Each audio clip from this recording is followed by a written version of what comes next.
నమస్తే, లక్ష్మీ శర్మ.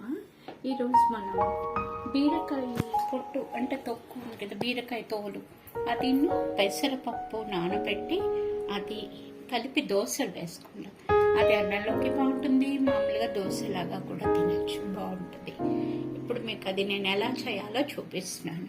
పెసరపప్పు ముందు నానబెట్టుకున్నాను ఒక 2 or 3 hours. ఇదేమో తోలు తీసి కడిగి నీట్గా పెట్టుకున్నాను. ఇందులో 4 పచ్చిమిరపకాయలు, కొంచెం బియ్యం పిండి అనమాట, జీలకర్ర, ఇంగువ, ఇంత దీనికి కావాల్సింది. ఇప్పుడు మిక్సీ వేస్తున్నాను నేనండి.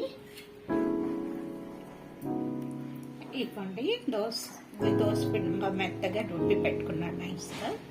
వేడిగా దోశలు వేసుకుని తినచ్చు, బాగుంటుంది.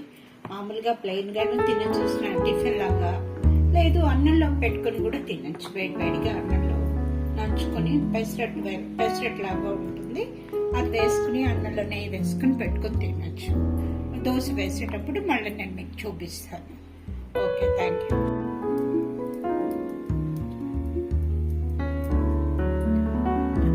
ఇప్పుడు దోశ వేస్తున్నానండి. ఆ బీరకాయ దోశ అనమాట, బీరకాయ పొట్టు దోశ. అయితే ఇది కొంచెం వేడిగా తింటేనే బాగుంటుంది. జనరల్గా బీరకాయ కూర కూడా అంతే కదా, వేడిగా తింటే బాగుంటుంది. ఇది కూడా అంతే, ఇప్పుడు అప్పటికప్పుడు అలా వేసుకుని తింటుంటే బాగుంటుంది.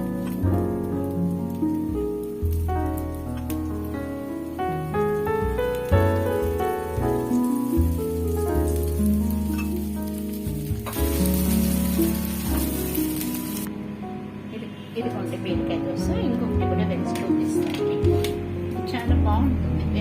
వేడిగా తింటే చాలా బాగుంటుంది. ఇది కొండి అయిపోయింది.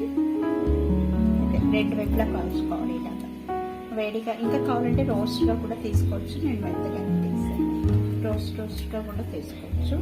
ఇలా తీసాను.